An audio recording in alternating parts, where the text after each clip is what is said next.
Balimao, très très très très urgent et très très très très bonne nouvelle, Mali et l'Algérie. Aujourd'hui, c'est samedi 8 avril 2023. Joyeux anniversaire aux politologues. Aujourd'hui, c'est mon anniversaire, un an de plus. Il y a une bonne nouvelle et beaucoup de révélations. Maliens, ko assimilé terroriste lantier beban fagala. C'est ça. Voici le nouveau complot contre le Mali. L'Algérie, comme le président Assimi a fini d'éliminer presque 90% des terroristes, aujourd'hui, l'Algérie est en train de refouler les immigrés clandestins. Et ces immigrés sont jetés dans le désert. Et à travers le désert, les terroristes sont en train de les récupérer et les enrôler dans leur soi-disant armée djihadiste. Je vais vous faire une grande révélation. Il y a aussi la confession des rescapés des terroristes qui dit tout. Il paraît qu'il y a même des politiciens maliens qui poussent des terroristes contre l'armée malienne. C'est pas moi qui le dis. Je vais vous montrer tout de suite une grande révélation aujourd'hui. Partagez la vidéo. Il y a une grande révélation aujourd'hui. Maliens, awa kobe dugu kono mba fa bamananga na yoronna. Ja et terroristes banen fagala président Assimi terroriste clantier be ban fagala sisan. Technique courant do de bubulo sanno. Ube terroriste la ube anga mogo fen fen be bo Algérie ni fauna. Ubolu refoulé, nous olu refoulé, ubolu bla désert sans fait. Terroriste bolu diagoya ka do terroriste la ube soroka Mali armée kele. O technique de be sisan non. Awa awne anga je ambalma do be no ambe je ko ka vidéo la je. Ale minana terroriste bolu awa technique flanam fana be terroriste bolu sanno. Mena vidéo do kala révélation be bide aya partager dien be kasro. Et révélation flana ye jumenye ko fo malien nyana. Ja na ko kabe barangini ke Bamako kono. Celui qui cherche boulot là. Les terroristes ont des espions à Bamako, à Kaï, à Sigasso et dans toutes les villes du Mali. Ils viennent vous demander si vous cherchez du boulot. Une fois que vous accordez, ils vont vous dire d'aller dans une autre localité. Une fois que vous prenez le bus, les touristes vont vous arrêter et puis ils vont vous kidnapper. O technique kura bobolo awa nabe barangini ke ni mogo logo kaka voyager kata dugu do la na ma kolosi atiki be kata audi terroriste de ma awa chedo ya kuma fo mena boka irawla aw na be je kala je nyogon fe be combien da e mentikila yi ayere nyabala Algérie keleme kanga mogo refoulé ku bla désert sans fela la au désert sans fela la une fois que vous serez dron terroriste buta ima yo bané be kante do kidali mena révélation ba de kawibi ayere kala je ay nyor la je fo. Ils sont des milliers et marchent pendant des jours sous un soleil de plomb. Tous sont refoulés d'Algérie, abandonnés dans le désert du Sahara à quelques kilomètres de la frontière nigérienne. Sur place, ces hommes, femmes et enfants manifestent leur colère. Voilà. Au bout du désert sans faire. Au lieu que l'Algérie, on interpelle la CEDEAO. N'a sigi ubaw dembe ke djihadisi Algérie désert Algérie parce que terroriste be de bana fagara sanno si ça ube ka anga mogo de refoulé olu na todoro terroriste bolu ta ko lu terroriste ala awa chedo uye chedo mine ka diagwa do terroriste ala aw na nga je anga ka confession na menyo fait c'est très très très très grave, une grande révélation malien aw ne anga je anga ni nga kuma la me donc anya nyoro fo garantie la si ça en balma do de be non terroriste ya mine ka diagoya do terroriste la malien a bena révélation do ke aya la ma ka vidéo ni vocal partager dien be kasro bien samedi 8 avril 2023 awne anga je ko menda e mentikila anga ni kuma la me yamno avonu makale yi fa fa mo ni no fo tara na ka di ne on mo be service do la mi se ka to mi se ka débrouiller ba solution sur la famille là quoi vous pour faut tara on a ta droga bara bu projet bu luga ro fa bala ne ko ju ko itala yi fa bala ro projet ka tawa ki te chômer quoi projet bi ta bara vous pour faut tara non je suis prêt on est à besoin ni ala ke en ta toro ya mi mo ju no mi la mi mi wala ne te ro yi wala am ni mo bi ko wala la mo ko jël mi ni am mo sabari na mo ñu mo to la am mo sam na mo ñu mo to la mi ga we boro da ko na boro da ko na mi ga sa utana na yi utana mi ga sa o to ga piru kana ko la na buga ko kana ma me ala ga piru mi ga na so ne ma se ga piru a fo atara bi piru ngara na ube ni ya ke kile ba te mo se na kwa fila ga fila ube sa ba kwa sa ne ben da so ne be ku ala ka ne be amen deli man indelman nasa merci indelman o ka base de me terusu o ka base be o tasiga jeni be ka terroriser indelman fandu me auto me indelman fandu dugu kono ante dugu kono borolo do ne o borolo da ko na wona tara me faji ke ana tara me na wala ale dore nana le ma kale be bara ngini na ale ko kale be fe ka bara de ngini o ko kaka taga dugu do la ko bara be soro yi aya ka papier do ma ja o ye terrusu ka complice de aya kolosi mo ko tama ba fo ko be bara de ma ale tara doro terrusu ya le mene ka borka kungula o ti ya le wule ka ta di terrusu de ma aya la je o be na mun kala akumi so de kono wa kuma me an me wordo de kono me kulube kulu kulu do be wa baji tana do be kare fana le wa kale le no wa fo be mo no wuro le kono e fana baji do be kulu kono winga bo c'est très facile bravo on ne m'a pas kale no wuro le ka chara ro fo wala e wa chafo na mnendo numbolo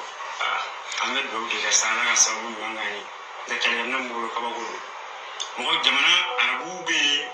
malian be awsaw be kulu yɛrɛ de théologie caman yɛrɛ de théologie nte u ka théologie mɔgɔ ɲɛmɔgɔba ninnu souvent olu tɛ participer fɛn na o de bɛ awsaw anw ni minnu bɛ espoir t'u la olu wele maintenant yɛrɛ u mɔgɔ bɛ mɔgɔ la mɔgɔ minnu bɛ service ɲini état fɛ ka dɛsɛ pewu olu la ɲaga de ka bila jamana la mɔgɔ b'o mɔgɔ de la mɔgɔ minnu jigi tigɛlen don mɔgɔ merci mɔgɔ minnu jigi tigɛlen don u ye ne ka condition dɔ cogo min na hali sini ne tɛ voilà ko terroristes ni i jigila tigɛlen don i ni gouvernement mandi k'u bi i nɛgɛn k'i ni terroristes de ɲɛ yira ɲɔgɔn na mɔgɔw de fana bɛ Bamakɔ kɔnɔ ni e diminen don gɛlɛya bɛ ka e tɛ ka wari sɔrɔ u b'i nɛgɛn k'i ni terroristes de ɲɛ yira ɲɔgɔn na cɛ filɛ k'o de fɔ désespoir bɛ mɔgɔ mun na gɛlɛya bɛ mɔgɔ mun na u b'olu de ni terroristes ɲɛ yira ɲɔgɔn na san nɔ an ka kuma tɔ lamɛn ne ma ala ya ka dɔn o yɛrɛ ko ne ma ko ne fantan den bamanankan fɔla dɔ don ko ne tɛ fara olu kan pour que an ka se ka bɔ nɔgɔ la ko yɛrɛ sara 250 000 kalo kalo moi j'ai imaginé ne ye miiri quoi ne tun b'u bolo fɔlɔ ne tora yen ne y'u sago kɛ parce que u b'i bila kuranɛ kalan de la fɔlɔ o yɛrɛ de ka gɛlɛn u ma o y'u ka fɛn de anw tun bɛ kuranɛ kalan u ye kuranɛ kɛ ne ka téléphone kɔnɔ ko ne ka to k'o kalan ne ko ne ye ekɔliden ye a faransɛlama u b'o kalan u ka kosi u b'a mɔgɔ yɛrɛ faga ko min kama f'u nana yɛrɛ parti yira ne la ko mɔgɔ bɛ yen ko les gens les livres ou bien minnu tɛ seli ou bien minnu bɛ yen ko olu fɛn u tɛ fɛn ta k'olu bɛ ka na ni fagali ye ko ne ka fara olu kan k'olu ka kosi ko c'est éternel ko olu tɛ mɔgɔ contre la ne ni sɔnna olu ta ma san ne tɛ diɲɛ fɛn foyi sɔrɔ mais ne ma sɔn olu ta ma ni sɔnna olu ta ma bɛ diɲɛ fɛn bɛɛ sɔrɔ olu bɛ ne laja mais ne ma sɔn olu ma olu ta ma o ne fa voilà ko terroristes ko fo diyagoya ale ka fara u kan parce que Assimi terroriste bɛɛ ban fagala san jigi kelen b'u la bi o ye ka taga mɔgɔw nɛgɛn k'u bɛ baara d'u ma u b'u nɛgɛn terroriste ka complice su bɛla ka teriyani kɛ ni e ye sa ni e ko baara nege b'e la u b'i nɛgɛn k'i ka bisi ta ka taa dugu dɔ la ale tatɔla u y'ale minɛ k'ale ɲɛ siri k'ale diyagoya ko fa ka don terrorisiya de la ale n'u bɛ discussion na an ka kuma tɔ lamɛn. moi je pense que mali la est-ce que politicien dɔw yɛrɛ tɛ ka mɔgɔ ninnu soutenir fana ka ko la wa mun na y'o fɔ ko ale hakilila ko mali la ko politicien dɔw bɛ yen minnu bɛ ka terroriste dɛmɛ nin baara in na ne m'a fɔ dɛ cɛ y'a fɔ sa an b'a yɔrɔ bila rétro dɔɔnin na an b'a yɔrɔ lamɛn voilà an ka kuma lamɛn. mali la est-ce que politicien dɔw yɛrɛ tɛ ka mɔgɔ ninnu soutenir fana ka ko la wa voilà ko est-ce que politicien dɔw tɛ ka terroriste dɛmɛ nin baara in na a y'a lajɛ a bɛna mun fɔ yan yɔrɔ la. mun na y'o fɔ parce que ka ne to yen attaque dɔ kɛra ne kɔni b'a dɔn u ye mɔgɔ dɔ wele c'est un haut gradé à Bamako ici mais ne t'a dɔn maa qualité sugu c'est un ancien gouverneur Mali gouvernement baarakɛla kɔrɔ de don non on t'a ma qualité sur nous ne ma nous le de voir des choix pour attaquer quoi pour les gars pour je ne sais pas entendre nous on va avec pour les gars faire on attaque l'autre qui veut comme donc oui ou a ou la barre na kakia Algérie be kɛlɛ in na kosɛbɛ yɛrɛ yɛrɛ Algérie sɔrɔsiw yɛrɛ de bɛ yen légionnaire nɔfɛ ko Algérie sɔrɔsiw terroriste y'ale minɛ ale tun bɛ terroriste bolo yɔrɔ min na a y'i kale ko walayi ko ale ɲɛ tun bɛ Algérie sɔrɔsiw ye k'u tun bɛ ne m'a fɔ an ko complot bɛ Mali contre la ko Algérie sɔrɔsiw tun bɛ to ka taga terroriste dɛmɛ an ka nin yɔrɔ tɔ lamɛn an b'a bila retour dɔɔni dɔrɔn na an b'a yɔrɔ lamɛn voilà an ka nin yɔrɔ lamɛn. Algérie bɛ kɛlɛ in na kosɛbɛ yɛrɛ yɛrɛ Algérie sɔrɔsiw yɛrɛ de bɛ yen légionnaire nɔfɛ Algérie sɔrɔsiw bɛ yen Niger ta kɛrɛnkɛrɛnnen b'a la ani Hausa denmisɛnnin b'a kɛ ani maliyɛn minnu bɛ yen ni espoir t'o la ni minnu yɛrɛ fulela ka na ka bɔ Algérie n'u yɛrɛ fule ka na a dɔw bɛ ni taayɔrɔ tɛ minnu na u b'a essayer k'olu dɔw yɛrɛ kite ka fara u kan. Voilà. Aye ni kuma yɔrɔnin mɛn dɛ ko maliyɛn minnu bɛ erefule ka bɔ Algérie ni yɔrɔ la an bɛ CEDEAO interpeller donc an balimacɛ mun bɛ ka kuma ko terroriste y'a kidnappé a ko Algérie bɛ k'a dabɔ a kama de k'an ka mɔgɔw erefule n'an ka mɔgɔw filila cɛncɛn sanfɛ ni taayɔrɔ t'u la terroriste de b'u dɔw wele ka wari d'u ma k'u nɛgɛn nɛgɛn u bɛ don jihadisiya baara ninnu na u bɛ taga bombe dɔw yɛrɛ la u bɛ taga yɔrɔw ci ko donc c'est fait exprès parce que bɛɛ b'a dɔn bi Assimi terroriste bɛɛ ban fagala bi sisan complot filanan ye jumɛn ye Algérie bɛ an ka mɔgɔw erefule mais moi je lance un message d'appel à tous les présidents de la CEDEAO. Ça c'est une affaire très sérieuse. L'Algérie est en train de refouler. Il y a des Maliens, il y a des Sénégalais, il y a des Nigériens, il y a des Burkinabés. Au Bérébec à table désert sans fait. À la merci des terroristes. Terroristes be kolu chaman de recruter bi. Un rescapé qui était aux mains des terroristes est en train de tout dévoiler en Bambara. Ma oroni bla eretro donna ango orola me sanno.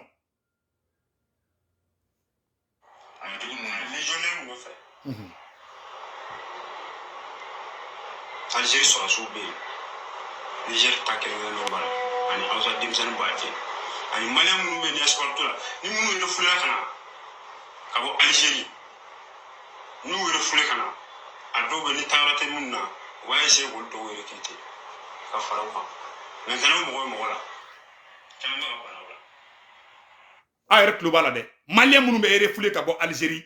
u bɛ k'olu caman ta terroristes b'olu caman ta k'o fara u kan. Awa n'aw taara Kidali bɛ taa caman sɔrɔ yen bi ye samedi 8 avril 2023 mais kale ala la n'aw taara Kidali a bɛ t'o caman ba de sɔrɔ hali Kidali a ye Kidali ko in ɲɛɲini dɛ i m'a ye u tɛ fɛ an ka don Kidali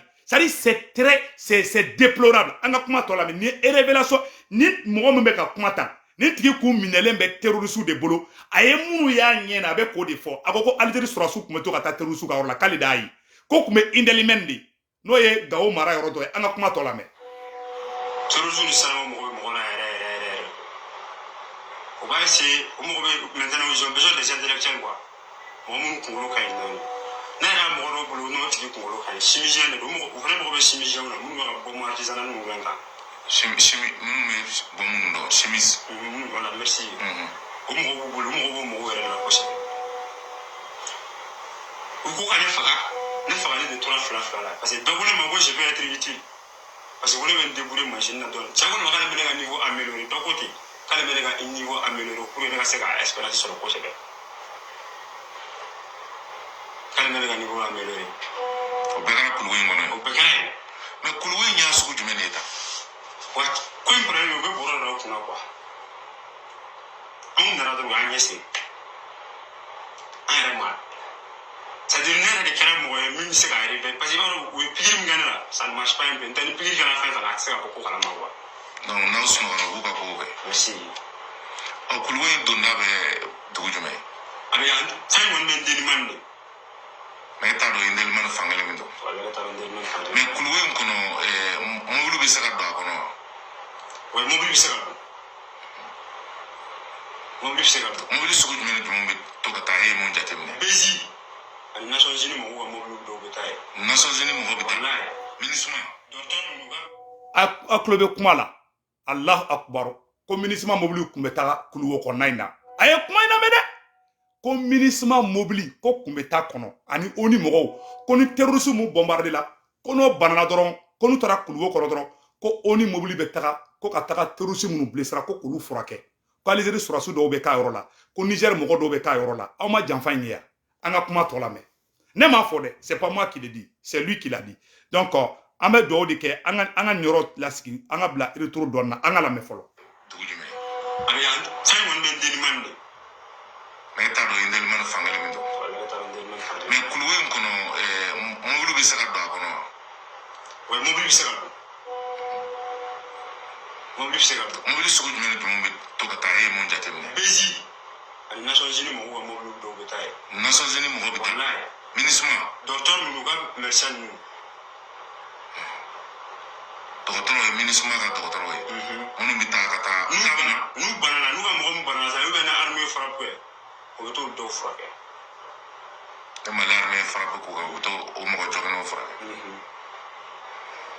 mais hali sini o bɛ se ka kɛ u ye min bila ka ne garder o de y'a essayer ka ne la échapper wa ne tɛ ka ala ye k'a dɔn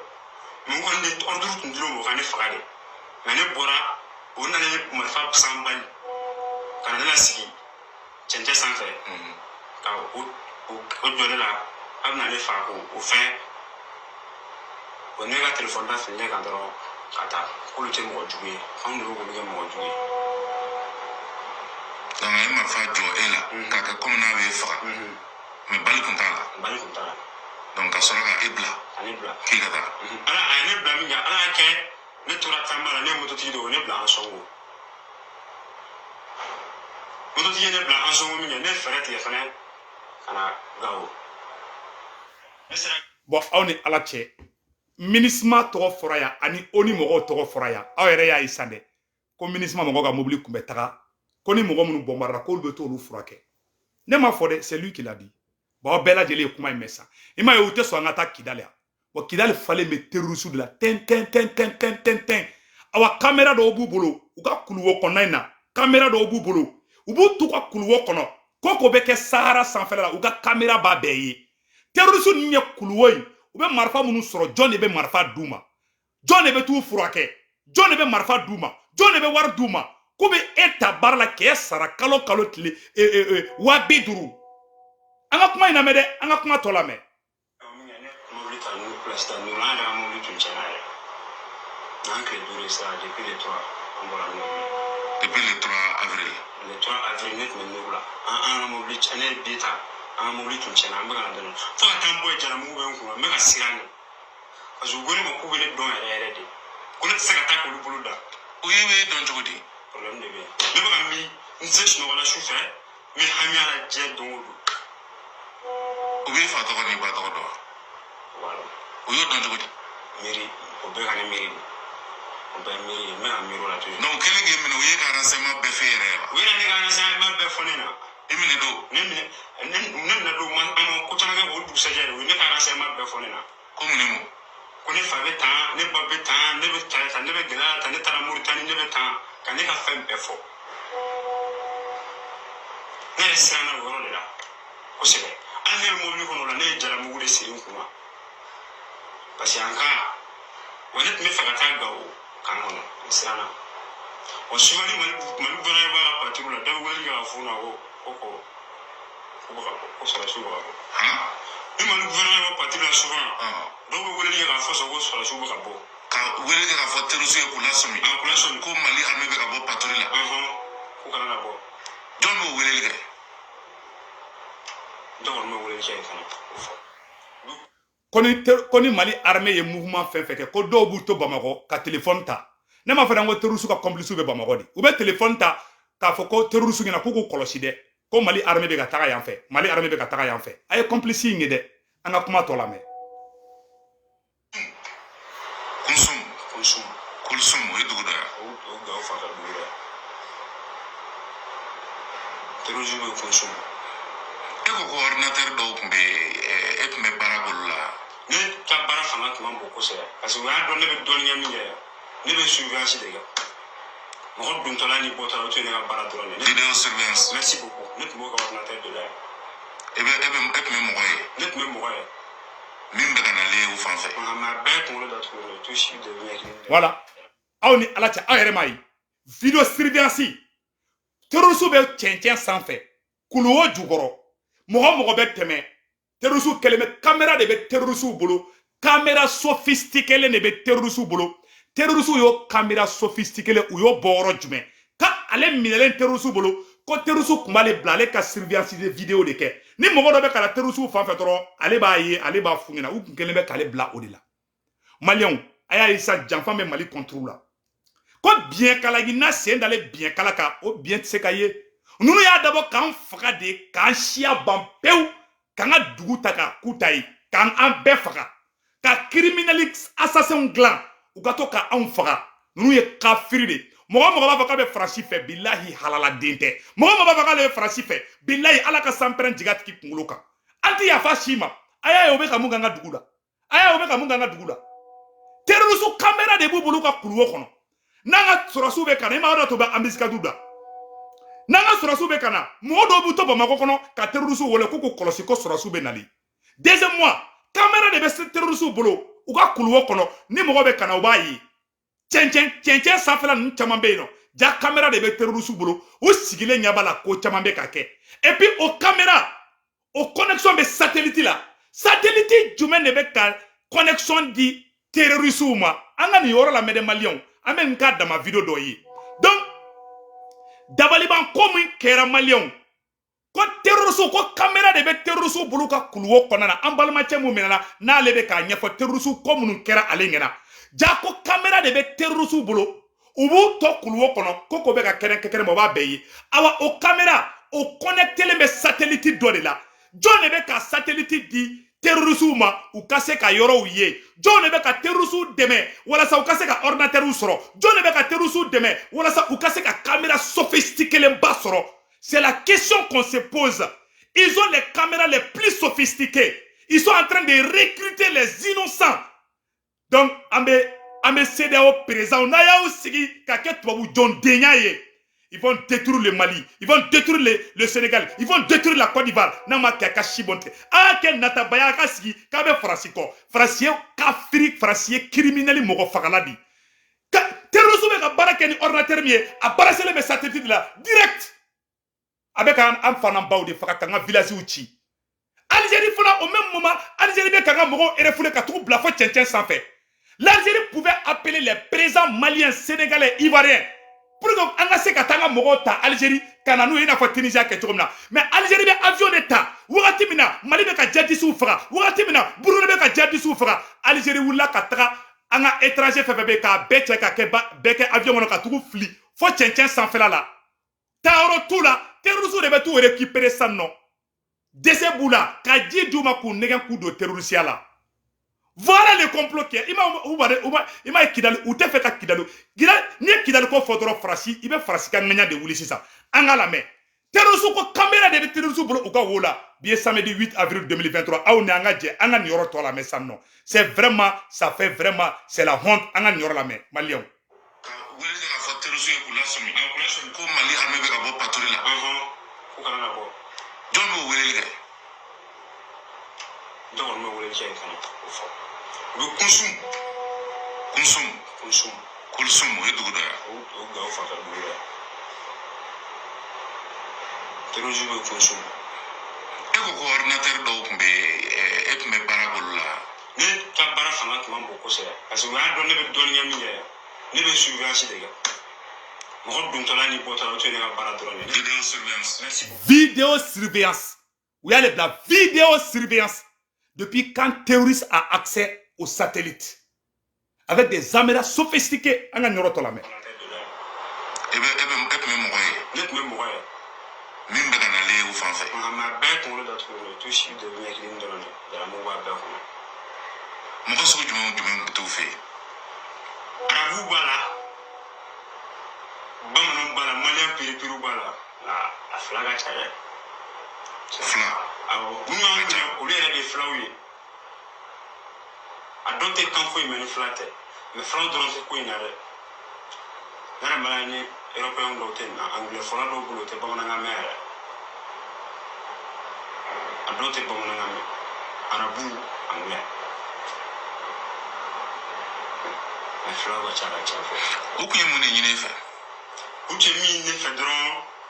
o y'a essayé ka ne la sensibiliser fɔlɔ de quoi ka na ala ko ma parce que anw bɛ fɛn fɛn kɛ nin ye ko bɛɛ ye kafiriya ko ni si tɛ silamɛya ye ko ne bɛ taa n ka bilisi la don mun na ko nin man ɲi ko ninnu ye kafiriyaw ye ko sɔrɔsiya yɛrɛ man ɲi dɛ ko ala de bɛ se ka mɔgɔ lakana je ne sais pas quoi u bɛ k'o de fɔ kuma bɛɛ ka kuranɛ di ko ne ka kuranɛ kalan n to k'a kalan dɔɔni parce que ni mun sago u b'i faga ka tiɲɛ fɔ ɔ ne tun b'o kalan u bɛ na yɛrɛ ko j'avance un peu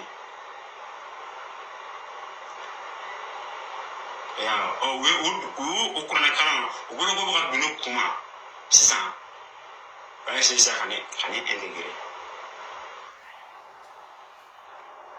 o y'a essayé k'u b'ale intégrer u ka fɛn ninnu na aw yɛrɛ ye kuma in mɛn dɛ donc ale échappera u bolo an tɛna nin kɛ vidéo jamjamba ye an bɛ vidéo bila yan yɔrɔ la yanni an ka taa ɲɛfɛ a y'a ye sisan nɔ Algérie b'an ka mɔgɔw ta ka t'u fili désert sanfɛ terroristes bɛ t'u kunbɛn technique fila de bɛ terroristes bolo bi Assimi ye terroriste in bɛɛ ban fagala bi a ye kuma in na mɛn dɛ n bɛna nin ka dama vocal dɔ di donc sisan complot bɛ Mali contre la bi président Assimi de terroriste bɛɛ ban fagala Burkina ni Mali ye terroriste bɛɛ ban fagala u mago bɛ mɔgɔ la u bɛ mɔgɔ ɲini de la sisan donc jɔn de bɛ k'u dɛmɛ ka mɔgɔ sɔrɔ bi o ye Algérie de Algérie b'an ka mɔgɔw ta k'u refouler ka t'u bila cɛncɛn sanfɛ dɔrɔn terroristes bɛ t'u kunbɛn k'u jagoya k'u don terrorisiya baara la voilà ce qui se passe aujourd'hui u ye cɛ mun minɛ fa bɔra a bɛ k'u ka technique bɛɛ fɔ et puis dɛmɛ sugu bɛ b'u ye u b'u ka woni kɔnɔ n'u u banana u bɛ taa furakɛ yen satellite u b'u bolo taliki walikiw b'u bolo awa internet b'u bolo olu bɛ accès sɔrɔ cogo jumɛn ordinateur b'u bolo et puis caméra sophistiquée bɛ terroriste bolo n'i bɛ ka gɛrɛ u ka yɔrɔ la dɔrɔn u b'a dɔn un coup k'a fɔ ko mɔgɔ bɛ ka na u bɛ se ka riposte kɛ ka ko dɔ k'i la bon a yɛrɛ bɛɛ lajɛlen kuma in mɛn sisan c'est un rescapé qui vient de le dire donc u ka plan ye nin de san nɔ parce que Assimi a fini de neutraliser tous ces terroristes Ibrahim Traoré a fini de neutraliser tous ces terroristes. Le deuxième plan, c'est quoi? C'est de refouler les immigrés clandestins depuis l'Algérie pour que les terroristes les embauchent là-bas parce qu'ils sont dans les situations difficiles. Kongo Boula, Minoro Boula. Ah, les terroristes n'ont pas dit fin d'ouma. Au bout de ka waru douma dron, taoro tout là. Donc, amba fanga autorité moro nyena, les autorités maliennes, les autorités burkinabéo, nanga moro nana. Ayula dou na o fili lento terroristes bu récupérer de ama fanga anga jamana nyamogo nyana tuguni ay jamana denyuma bla jamana nyafela la na e zomba kulew ta ku bla jamana nyafe no ya nga waru soin mogo beta aventure la ni mogo ta aventure la ou là-bas ni geleya ou soro bila o beta terroriste la jamana kono dew mogo be jamana ka bla sra nyuma kan Assimi barata bolo kan mais zomba kulew mali on te munu fe na yu geraula u b'a ka fanga saboter dɛ a yɛrɛ y'a ye mun bɛ ka kɛ bi n'a fɔra ko an yɛrɛ ka cercle de kɔnɔ bi mɔgɔw de bɛ ka taga an ka armée ka position yira terroristes la ça c'est très grave an ŋɛni bɛ an ka gouvernement kɔ Kidal libération wallahi n'an taara Kidal don o don an bɛ bɔ fɛn kalama an ma sigi ni fɛn min ye i m'a ye n'i ye Kidal ko fɔ dɔrɔn i ye Faransi ka bana de wuli parce que a terroriste bɛɛ bɛ taa dilan Kidal de ka sɔrɔ k'u bila ka yɔrɔ bɛɛ ci voilà le plan qui est là aujourd'hui donc k'a fɔ ɲɛna ni ne kun bɛ k'a fɔ ɲɛna nin tɛ vidéo jamba ye an bɛ vidéo bila yɔrɔ la nin tɛ vidéo jamba ye mais n'an ka taa ɲɛfɛ an balimacɛ ye kuma dɔ fɔ a ye révélation dɔ kɛ an b'o yɔrɔ tɔ yira u la. e sɔnna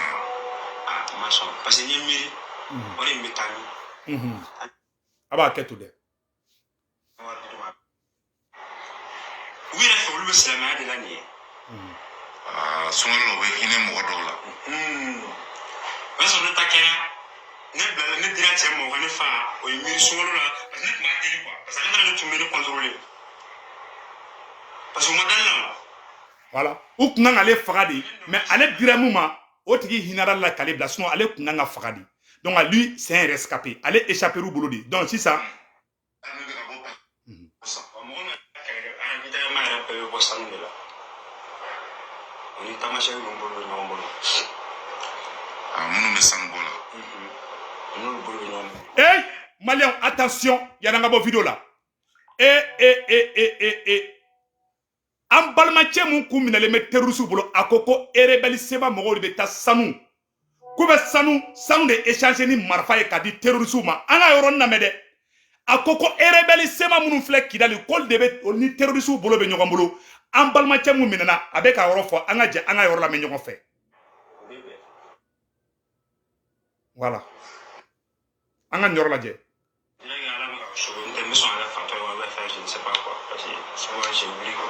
I bɛ nin ko ninnu ye ɲɛkɔrɔ u ye fagali minnu kɛ i ɲɛna a bɛ kɛnɛ waati dɔw la wa n t'a ye mɛ n tɛ se si dɔrɔn parce que n bɛ miiri a la quoi an ka yɔrɔ lamɛn sanu bɛ taa d'u ma yan sanu o bɛ bɔ min ne kɔni taara bɔ yɔrɔ jɔn bɛ taa ni sanu ye fila gurupu dɔ bɛ taa ni sanu ye o yɛrɛ de bɛ ka kɛ wa bɛrɛ caman san fila gurupu dɔ bɛ taa sanu feere u ma u bɛ taa sanu d'u ma u b'o de kɛ ka u ka appareil san wa mɔgɔ min yɛrɛ ka kɛlɛkɛ ravitaillement yɛrɛ bɛɛ bɛ bɔ sanu de la o ni tamasiyɛn ninnu bolo bɛ ɲɔgɔn bolo minnu bɛ sanu bɔ la n'olu bolo bɛ ɲɔgɔn bolo u tɛ bɛn u bɛ bɛn mais ni wariko nana u bɛ bɛn o la nka si u tɛ bɛn diinɛ ta fanfɛla la a ye kuma in lamɛn san dɛ rebelle sema mɔgɔw ani fila groupe dɔw bɛ yen u n'olu de bɛ sanu échanger kɛ an b'a ye rebelle kɛlen bɛ ka taa an ka sanu dingɛ dɔw ta san nɔ otage la donc u ni terroriste de bɛ sanu échanger kɛ n'u mɔgɔ bɛ marifa mun na rebelle bɛ taa marifa ɲini k'a d'u ma u ka maliyɛnw faga u ka burkinabɛw faga u ka nigériens faga a ye kuma in tɔ lamɛn dɛ an ka révélation tɔ lamɛn mais yurugu kow ni namara kow u bɛ bɛn o la a trafiqué u bɛ bɛn o la o bɛ bɛn o la mais diinɛ ko ta fanfɛla la mɔgɔ ninnu tamasiyɛn ninnu bɛ ko min olu tɛ sɔn o ma quoi olu tɛ bi mɔgɔ ka tɔgɔ suya k'i ka nafolo ninnu yɛlɛ mɛ olu b'o kɛ quoi tamasiyɛn ninnu ye jɔn ye marifatigi ninnu wa marifatigi ninnu ne yɛrɛ ma fili sema mɔgɔw sema mɔgɔw wa ne ma fili état tun ye interview ko sema mɔgɔw marifatigiw ko sema mɔgɔw an ma cɛ ye k'a fɔ terroriste y'a bila ko walayi ko rebelle sema mɔgɔw ni mɔgɔ ninnu de bɛ ka baara kɛ ɲɔgɔn fɛ awa ne ma kuma fɔ awa tɛ e m'a ye u bannen bɛ k'a tɛ taa Kidali parce que olu terroriste o sema rebelle kɛlɛ ninnu de bɛ ka terroriste dɛmɛ ka Mali ci bi n ta tiɲɛ an ka kuma tɔ lamɛn échange kana bɔ an sɔngo de awɔ ka dɔ b'i profité ka taa échange de on dirait que gouvernement baarakɛla dɔ de don gouvernement baarakɛla dɔ ye profité o wagati kɔnɔ ka taa essence di mɔgɔ jumɛn ma a b'i profité k'a di sɔrɔ parce que a dɔw ka essence bɛɛ bɛ bɔ Gao ni Ansongo a caman bɛ ani fɛn na wa a yɛrɛ essence source bɛ bɔ fɛn na de Niger ni essence bɛ na o togo la ten essence bɛ na d'u ma ten o bɛ ka sanu min bɛ na d'u ma u b'o de kɛ ka échange kɛ quoi marifa ni fɛnw dɔrɔn marifa dɔw bɛ na Algérie fɛ mais an b'o togo de la u jama ka ca u bɛ ka sanu de échanger sanu bɛ ta k'o falen marifaw ni fɛnw na jɔn de bɛ ka marifa d'u ma ko marifa nin bɛ bɔ Algérie yan fan fɛ jɔn de bɛ ka marifa d'u ma sisan maliyɛnw a bɛɛ lajɛlen filaw ɲɛ kɔrɔ dɛ donc an bɛ video bila yan yɔrɔ la ala ka hɛrɛ kɛ Mali ye an ka to transition mɔgɔ kɔ complot mun bɛ ka dilan Mali contrôle la bi an bɛɛ ka to président Assimi kɔ complot yɔrɔ a ka jan kojugu a bɛɛ y'a ye bi k'a fɔ ko Mali cili Burkina cili Niger cili a bɛɛ bɛ ka dilan depuis Algérie et Kidal a banna baara banna six bara bila parce que Assimi ye bila don terroriste la k'u bɛɛ faga k'u ban sisan Algérie b'an ka mɔgɔ de ta ka t'u fili désert sanfɛ parce que mɔgɔ tɛ terroriste bolo bila ka kɛlɛ kɛ bilen u kulela fo k'u da kɔnɔ di bɛɛ ban u bɛɛ fagara u désespérelen don sisan u b'an ka mɔgɔw de ta san ka olu kɛ bouclier ye san nɔ an yɛrɛ ka taa an yɛrɛ ka mɔgɔw faga awa ni mɔgɔ min ka mɔgɔ tununa k'a bɔra Algérie k'u y'a fili désert sanfɛ awa n'an ma kɔlɔsi a bɛ taa sɔrɔ terroriste bolo dɛ n tɛ dogo aw la dɛ o de kɛ ni ye kibaruya ye bi ka ɲɛfɔ bɛɛ lajɛlen na an bɛ video bila yɔrɔ la ala ka hɛrɛ kɛ Mali ye que Dieu bénisse le Mali que Dieu bénisse le maréchal Assimi aw kan bɛn ciao ciao